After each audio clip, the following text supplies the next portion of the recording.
Hey YouTube, giving you another bit of an update on my Syma X8HG, which is the device over here. It has the built-in camera, and for those of you who've used this knows that this camera is a little bit smaller than your sort of GoPro or a JS sort of 700 camera. So I have bought this little carry so that I can put my action camera. It's not a GoPro, it's again one of these ones which looks like a GoPro. It's a 1080p, it's got built-in Wi-Fi, and I want to attach it underneath the copter so that I can use it as an FPV. So you can see here, this is the model. It was purchased from Amazon. It was around about £9, and I'm hoping that it's a fairly straightforward setup. So I will now take it out of its packaging and put the camera inside it, and you can sort of see how easy it is to fit into the camera in its own right. Right, so I've now got the camera out. You can see there's the shock mounts on it.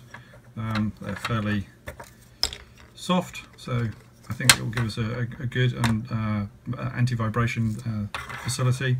So let me just pop this camera in, and this should be fairly straightforward.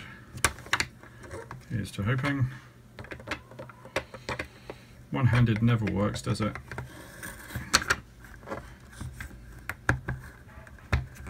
There's a snug fit. There you go.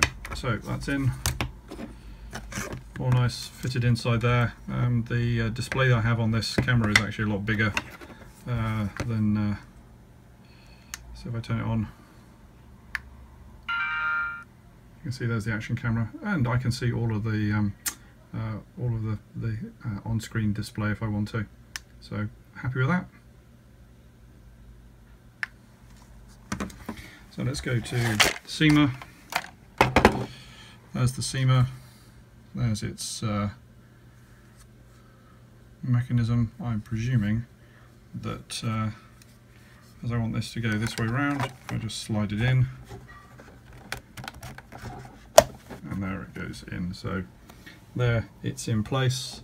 I'm going to put some shock mount, or I'm just going to get some cable ties on here so that the cable ties are held in place.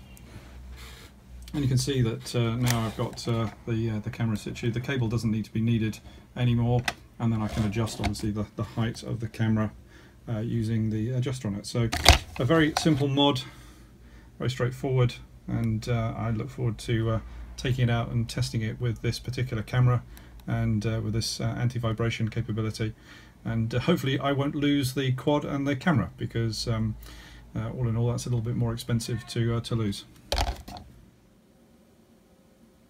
So final bit to this video, just thought I would give you a bit of a comparison. So here I put two cable ties onto the actual mount itself, and they're fairly loose, so they move around a little bit, so I can still freely allow the actual holder to come into play. But wanted to show you, so this is the sort of GoPro-like camera, and you can just sort of see the difference between these two here, how much sort of thinner they are when you sort of compare them to each other, and again sort of next to each other over the top. So you can see that there's quite a difference in the dimension of these two particular cameras, and in fact if you actually try to slot this one into the holder, which it does quite easily,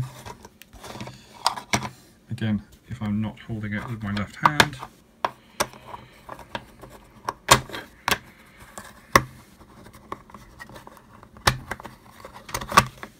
you can see it moves around quite a bit.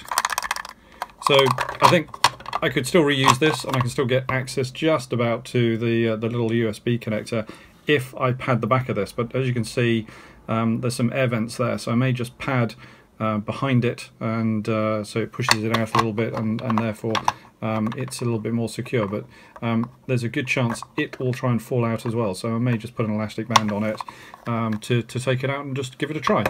But just thought I'd finish off the video showing you these things. And here's the original sort of holder for it. So as a spare. Always can go back to that one if I need to.